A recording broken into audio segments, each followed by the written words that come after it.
Shalom Bapak dan Ibu, selamat bertemu kembali di channel Alkitab dan Pikiran Manusia dan selamat Pasisoma. Tema kita kali ini adalah menjaga hati bagian yang pertama. Di Amsal 4 ayat 23 dikatakan, jagalah hatimu dengan segala kewaspadaan, karena dari situlah terpancar kehidupan. Bapak dan Ibu, jika kata-kata tadi di Amsal 4 ayat 23 itu saya rubah, misalnya seperti ini. Biarkanlah hatimu seperti apa adanya tanpa perlu kewaspadaan, karena dari situ akan terpancar banyak permasalahan dan mungkin kematian. Nampaknya ayat itu jadi menakutkan jika kita tidak menjaga hati kita dengan segala kewaspadaan. Amsal mengatakan untuk menjaga hati dengan segala kewaspadaan. Pertanyaan, siapa yang menjaga hati Anda? Terus, apakah pada zaman Amsal ketika ditulis, itu orang sudah memahami fungsi hati sehingga harus dijaga? Atau apakah hati bisa mempengaruhi nasib seseorang? Lalu, apakah maksud kata hati di sini? Alkitab banyak menulis kata hati seperti di tema sebelumnya, yaitu pikirkanlah semuanya itu. Saya menyampaikan bahwa yang dimaksud dengan hati di Alkitab, menurut saya ya, itu adalah pikiran manusia yang paling dalam. Lalu, apakah pikiran manusia yang paling dalam itu? Pikiran manusia yang paling dalam itu adalah pikiran bawah sadar.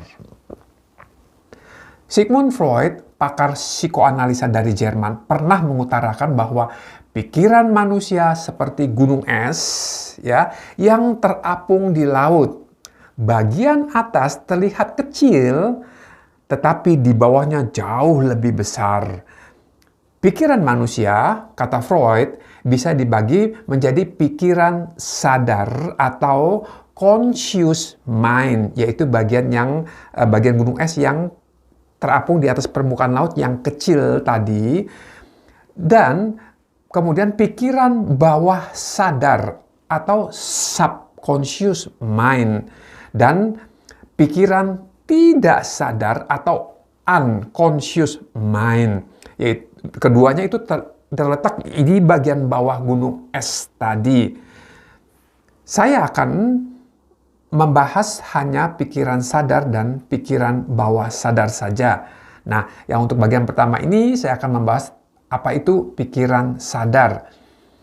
Bapak dan Ibu, pikiran sadar adalah proses di mana kita manusia berpikir, menganalisa, dan menggunakan logika kita.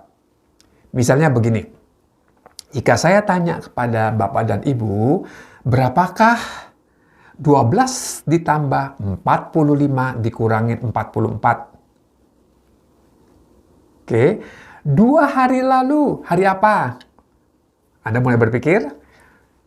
Kemudian, apakah beda angsa dengan bebek? Bapak dan Ibu, ketika saya bertanya seperti itu, maka Anda harus berpikir dulu. Disitulah pikiran sadar Anda bekerja. Hal yang sama terjadi ketika Anda baru melakukan suatu hal pertama kali, ya, misalnya beberapa waktu lalu atau pada waktu kita kecil.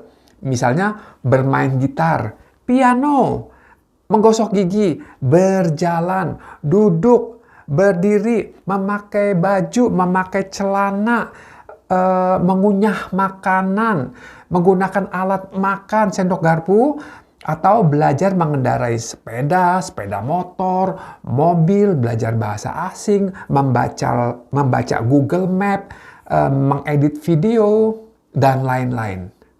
Disitulah kita menggunakan conscious mind kita. Harus berpikir dan konsentrasi. Misalnya gini, Bapak dan Ibu, contoh lain. Anda sedang belajar mengendarai mobil, baru mengendarai mobil.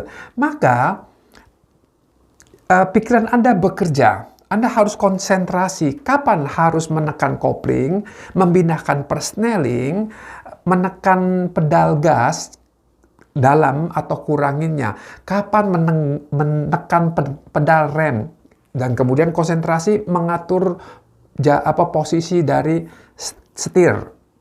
Nah, itu contoh yang penggunaan pikiran bawah sadar kita. Nah, setelah kita menguasai menyetir mobil tadi, maka Bapak dan Ibu bisa melakukannya, tidak perlu berpikir lagi dan konsentrasi lagi. Bahkan mungkin sambil nyetir, sambil bisa menikmati pemandangan atau mengobrol dengan teman yang ada di sebelah Anda. Dalam semua aktivitas kita sehari-hari, Bapak dan Ibu, peran pikiran sadar kita ini menurut pakar hanya 10%. Betul, 10%, sedikit sekali, dan sisanya 90% itu semua dilakukan oleh pikiran bawah sadar kita. Nanti saya akan menjelaskan tentang yang 90% ini di bagian yang kedua. Saya akan melanjutkannya ya, pembahasan mengenai pikiran bawah sadar ini sehubungan dengan ayat Amsal 4:23 tadi. Kita akan memahami di sana nanti lebih jelas bahwa pikiran bawah sadar atau hati yang dikatakan Alkitab, inilah terletak kehidupan dan keberuntungan atau kemalangan dan kematian. Terima kasih.